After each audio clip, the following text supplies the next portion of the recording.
नमस्कार, स्वागत है आपका। मैं हूं आपके साथ सुमित गुप्ता। आप देख रहे हैं स्पेशल रिपोर्ट। बारिश ने खोली पोल, जिम्मेदारों की, शासन की, प्रशासन की। मॉनसून की बारिश शुरू होने के साथ सिस्टम हाँफने लगा है। जेडीए और पीएचईडी के अधिकारियों में टकराव हो रहा है। अब सरकारी एजेंसियां एक दूसरे को जिम्मेदार ठहरा रही हैं इसके लिए। गंगा जमुना पेट्रोल पंप के पास अलग अलग जगह पर सड़क धंस गई। ना जेडीए जिम्मेदारी लेने को तैयार है, ना ही पीएचईडी के अधिकारी। जेडीए एसई दीपक माथुर ने कहा कि पानी की लाइन टूटने से वहां पानी बहना शुरू हुआ, जिसके कारण मिट्टी का कटाव होने से सड़क धंस गई। पीएचईडी एएन मंगतू राम जैन ने इस पर आरोप लगाया। कहा, हमारी कोई पानी की लाइन लीकेज नहीं हुई, हमारी लाइन को सड़क धंसने के कारण हमारी लाइन डैमेज हुई। लेकिन परेशानी सिर्फ आमजन की, आम लोगों की, और जिम्मेदार एक दूसरे पर ठीकरा फोड़ने का काम कर रहे हैं। दीपक गोयल मेरे सहयोगी हमारे साथ सीधा जुड़ गए हैं जयपुर से। दीपक, हालात तो क्या हैं ये हम तस्वीरों के जरिए दिखा रहे हैं, और इन हालातों को देखकर गुलाबी नगरवासी, जयपुरवासी सिर्फ अपनी किस्मत फोड़ रहे होंगे इस वक्त। लेकिन जिम्मेदार क्या कह रहे हैं?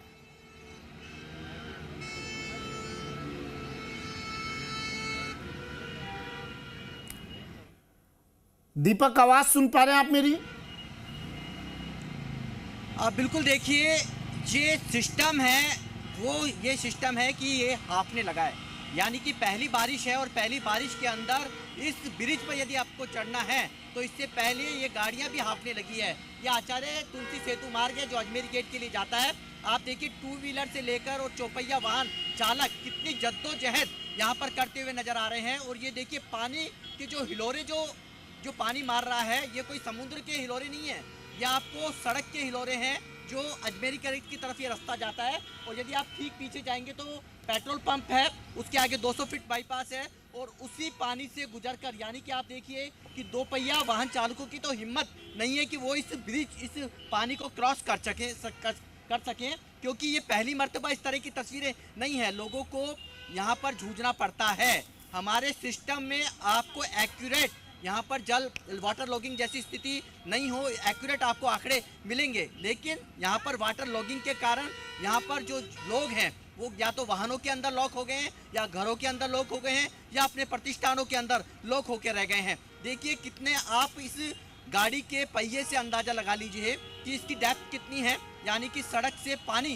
कितना लेवल पर है। यानी कि ये जल भराव नहीं है तो क्या है, ये सरकारी सिस्टम जो हमारी संबंधित एजेंसियां हैं उनसे पूछ लिया जाए तो उन्हें, या इसमें उतार दिया जाए और उन्हें पूछ लिया जाए कि जो आपने मानसून आने से पहले जो तैयारियां की थी, तो फिर इस तरह के हालात क्यों हैं। ये देखिए किस तरीके से जद्दोजहद करते हुए आ रहे हैं। सर पर हेलमेट है, गाड़ी छोड़ दी है, लेकिन इस पानी से निकलना उनकी मजबूरी है। ये जयपुर शहर की शर्मनाक तस्वीरें हैं उस सिस्टम के लिए, उस शहरी सरकार के लिए, उन सरकारी एजेंसियों के लिए जो दावे कागजों में भरपूर करती है, एक्यूरेट करती है कि इस बार जल भराव जैसी स्थिति नहीं आएगी। मोटी तनख्वाह लेते हैं ये, लेकिन उसके बावजूद आज हमें एक भी सरकारी अफसर शहर की सड़कों पर नजर नहीं आया। ना तो शहर की सरकार की मुखिया नजर आई, ना ही कोई बड़ा सरकारी नुमाइंदा इस शहर की सड़कों पर नजर आया कि कहीं नजरे हिनायत तो इन सड़कों पर कर ली जाए, शहर की सुध तो ले ली जाए। देखिए, शहरी सरकार, दो शहरी सरकार की मुखिया हैं। एक योग में व्यस्त है, यानी कि आपको हवा महल में योग करती हुई नजर आ रही थी सुबह की तस्वीरें, और वो चाहती हैं यदि शहर, लोगों की सेहत बनाना इतना इम्पोर्टेंट है तो जयपुर शहर की सेहत का भी आपको ख्याल रखना होगा, आपके अधिकारियों का ख्याल रखना होगा कि आज जयपुर शहर पहली बारिश में, लेकिन ख्याल तो रख रही है ना दीपक सरकार। बारिश लगातार, सरकार जिम्मेदार ख्याल तो रख रहे हैं, इससे ज्यादा ख्याल क्या रखा जाएगा? दीपक, कहा था, वादा किया था, हर घर जल पहुंचाने का वादा था, और वादा देखिए पूरा कर दिया सरकार ने। हर घर नल छोड़िए सीधा जल पहुंचा दिया है, नया आविष्कार कर दिया है, पानी में कारें तैर रही हैं। इससे ज़्यादा विकास और किस प्रदेश का होगा, किस सूबे का होगा? हमें तो गौरवान्वित होना चाहिए इन तस्वीरों पर। ये कहाँ की तस्वीरें हैं दीपक, ज़रा डिटेल में बताइए किस जगह पर आप मौजूद हैं इस वक्त, और अगर हो सके जो लोग हेलमेट पहनकर इस दरिया में तैरते हुए निकल रहे थे उनसे अगर बात हो सके, यहाँ जो लोग मौजूद हैं उनसे अगर बात हो सके। दीपक, किस जगह की तस्वीरें हैं ये भी बताइएगा। बिल्कुल देखिए, ये 200 फीट से और अजमेरी गेट जाने वाली फ्लाईओवर है और यहाँ जो तस्वीरें हैं बेहद शर्मनाक है। यहाँ पर आपको शोरूम भी नजर आएंगे, आपको पेट्रोल पंप भी है, इसके आगे प्रतिष्ठान भी है, लेकिन सब कुछ लोग होकर यहाँ पर रह गया है। ये आविष्कार इसे कहें तो अतिशयोक्ति नहीं होगी, क्योंकि ये जो जल है इसकी कीमत भले ही हम कागजों के अंदर जाने, वंदे गंगा जो अभियान चल रहा है, जल संरक्षण की हम बात कर रहे हैं, हमारे हुक्मरान उसके आदेश भी निकाल रहे हैं कि जल संरक्षण कैसे होना चाहिए, वाटर हार्वेस्टिंग सिस्टम की हम बात करते हैं, लेकिन हम इस पानी को कैसे सजोएं, ये जो ऊपर से जो रहमत बरस रही है, इस रहमत को किस तरीके से संजोना है ये हमारा सिस्टम नहीं जानता है। हमारे इंजीनियर भले ही मार्कशीट के अंदर पास हो गए हों, उन्होंने इंजीनियरिंग कर ली हो, जेईएन से लेकर एईएन, एक्सीएन इंजीनियर ऐसी के पदों पर, बड़े बड़े पदों पर बैठे हैं, लेकिन ये पानी, ये बारिश उनकी इंजीनियर को फेल कर देता है। यानी कि उनको मार्क जो दिए जाते हैं वो 0 मार्क दिए जाते हैं इस पानी की वजह से। क्योंकि आप देखिए, जयपुर नगर निगम हेरिटेज ग्रेटर की यदि हम बात करें तो करीब 1 करोड़ इंजीनियरों से पता कीजिएगा दीपक, क्या इनकी जब परीक्षा थी उस वक्त पर भी कहीं पेपर लीक तो नहीं हुए थे? बिल्कुल देखिए, इनके जो तर्क रहते हैं वो तर्क रहते हैं कि हमारा सिस्टम बहुत पुराना है। हाँ। और लोग अतिक्रमण कर रहे हैं, अतिक्रमण के साथ लोग कच्चे नालों हैं उस पर पक्के निर्माण कर लेते हैं। अरे भाई, अतिक्रमण को हटाने की जिम्मेदारी भी आपकी है। अतिक्रमण किसकी शय पे होते हैं? आपकी शय पर होते हैं, आपके ही नगर निगम जेडीए जो अधिकारी हैं उनकी शय पर होते होंगे। अतिक्रमण आप होने ही क्यों देते हो? जब आपको नाले को पूरे किलोमीटर साफ करना है, जब आप ठेकेदार को भुगतान करोड़ों रुपए में दे रहे हो, 6 करोड़ का ठेके, यानी कि नालों की सफाई का ठेका, नालों की सफाई के ठेके के साथ में मेंटेनेंस का ठेका हेरिटेज ने दिया है, इसके साथ में करीब 5.5 करोड़ का जो ठेका है वो नगर निगम ग्रेटर ने दिया है। नगर निगम भले ही नाम ग्रेटर हो, लेकिन ग्रेटर नाम की चीज़ यहाँ दिखाई नहीं देती है। जयपुर शहर की सड़कों पर आपको या तो जल भराव दिखेगा, या सड़क धसी हुई दिखेगी, या आपका जो विकास है वो गड्ढे में तब्दील होता हुआ नजर आएगा। ये मैं इसलिए कह रहा हूँ क्योंकि जो लोग मजबूर है इस जाम में फंसने के लिए, पूरा जो शहर है इस बारिश के अंदर जो जाम की चक्री में फंसकर हो जाता है, फंसकर रह जाता है, उन लोगों से पूछिए जो कि करीब 3 से 4 घंटे तक इस जाम में फंस जाते हैं। 2-4 उन्हें होना पड़ता है, लेकिन फिर भी हमारे हुक्मरानों की कोई चिंता नहीं है। आदेश भले ही निकल दिए जाते हैं कि हमारे अधिकारी फील्ड में हैं, यदि फील्ड में होते तो आपको वाटर लॉगिंग जैसी स्थिति क्यों पैदा होती? यहाँ पर जो इतना लंबा जो जाम लग रहा है, ट्रैफिक जो पुलिसकर्मी है वो जद्दोजहद करते हुए नजर आ रहे हैं। 2 व्हीलर तो यहाँ पर दम ही तोड़ चुके हैं, 4 व्हीलर जैसे तैसे कोशिश कर रहे हैं रिस्क लेकर। ये देखिए आप किस तरीके से पैदल जो लोग हैं, या कह सकते हैं कि अपनी वाहन को निकालते हुए नजर आ रहे हैं। दम तोड़ देता है, सिस्टम तो हाफ रहा है, लेकिन उससे पहले इस पानी में वाहन भी यहाँ पर दम तोड़ते हुए नजर आ रहे हैं। वाहनों की क्षमता है वो खत्म हो रही है, इंजन में पानी भर गया है, अब इसका खर्चा भी इन्हें ही भुगतना पड़ेगा। पहले तो इस पानी से गुजरो, फिर अपनी गाड़ी को सही कराओ, मिस्त्री के पास लेकर जाओ और उसके बाद में उसको पैसा दो। तो ये सिस्टम हमारा कितना लचर है, इस की ये बानगी, ये तस्वीरें हैं वो बताती हैं। और क्यों आप हर साल इतना करोड़ों रुपए खर्च करते हो, क्यों आप उन पॉइंट्स पर नहीं जाते जहां पर वाटर लॉगिंग जैसी स्थिति पैदा होती है? सीकर रोड देखिए, जब सीकर रोड पे भी आप जाओगे तो इस बारिश के अंदर वहाँ तालाब बन जाते हैं, वहाँ के लोगों की रूहें कांप उठती हैं। वहाँ के जो लोग हैं, वहाँ के जो व्यापारी हैं, वो जब बारिश की गड़गड़ाहट, बादल जब घुमड़ घुमड़ करने लगते हैं तो अपने प्रतिष्ठान बंद करके वो घर की ओर निकल जाते हैं। ऐसा क्यों हो रहा है? जब यहाँ पर आपके पास पैसा है, बजट है, उसके बावजूद आप हमारे वाटर लॉगिंग यानी कि जल भराव जैसी समस्या से का आप इसको डिस्पोज यानी कि आप समाधान नहीं कर पा रहे हैं, तो आप क्या विकास की आपसे आस रखी जाए? योग अच्छी बात है, आप अलग अलग कार्यक्रम करते हैं, अच्छी बात है, हम सवाल नहीं खड़े करते हैं, लेकिन आप उस जनता के दर्द को समझिए जो इस बारिश के अंदर नहीं दीपक, लेकिन जनता का दर्द सरकार तो समझ ही रही है ना दीपक।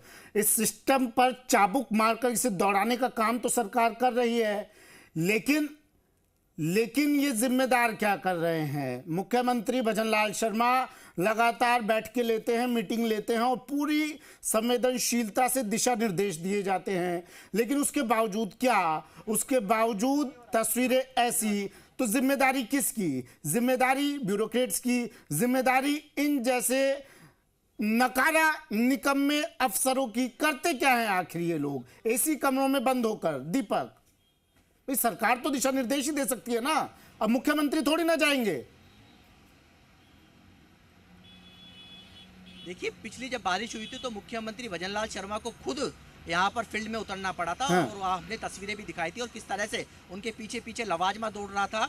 और जिस रूट पर वो गए, वो रूट यदि आप आज भी देख लेंगे तो हालात आपको जस के तस नजर आएंगे। वो सीकर रोड पर गए, उससे पहले वो अलग अलग जहाँ पर वाटर लॉगिंग जैसी स्थितियाँ थी उन्होंने वहाँ का जायजा लिया। लेकिन अफसर जान चुके हैं कि ये जो मुख्यमंत्री के जो दौरे होते हैं ये सिर्फ एक दिन के होते हैं। लेकिन आपको धरातल पर यदि आप काम करोगे तो जनता आपको याद करेगी। जनता आपको इसलिए याद करेगी कि आपने उस समस्या का समाधान कर दिया है जो सालों से चली आ रही थी। लेकिन आप क्या है सर, ये जो चीज़ें होती हैं अफसरों को पता है कि आज वो इस पोस्ट पर हैं, कल दूसरी पोस्ट पर चले जाएंगे, फिर तबादला लिस्ट आ जाएगी, फिर नया आएगा, फिर उसकी एक्सरसाइज करेगा, फिर उसको देखेगा किस तरीके से डीपीआर बननी है। यहाँ डीपीआरओ पर करोड़ों रुपए खर्च होता है, लेकिन वाटर लॉगिंग की समस्या से किस तरह से समाधान करना है, नालों की सफाई के लिए क्या नई तकनीक हम ला सकते हैं। आज आप देखिए, यदि किसी नाले की सफाई करने के लिए जब कर्मचारी जाते हैं, सफाई कर्मचारी नालों की सफाई करते हैं, या तो जो लोग हैं उसको नाला नहीं खोलने देते हैं। अच्छा जल्दी से दीपक जल्दी से एक लाइन में जवाब दीजिएगा। दीपक जल्दी से एक लाइन में जवाब दीजिएगा। ये तस्वीर आप फ्लाईओवर की बता रहे हैं, 22 गोदाम से अजमेर रोड जाने वाला फ्लाईओवर, जो तस्वीर आप दिखा रहे हैं, मुझे जल्दी से एक लाइन में जवाब दीजिए, क्या सिविल लाइन इलाके का भी हाल यही है क्या?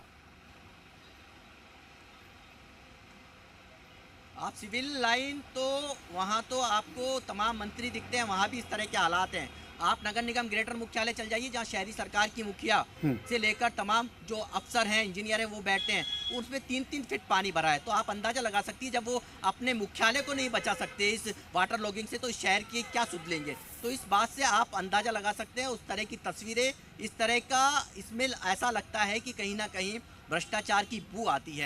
आप 10-10 करोड़ रुपए जब खर्च कर देते हैं तो आप नालों की सफाई भी नहीं हो पाती है। 10-10 करोड़ रुपए किसे सालाना कहते हैं? क्या ठेकेदार या अफसर ये जेब भर रहे हैं, या फिर कागजों के अंदर इस नालों की सफाई की जा रही है?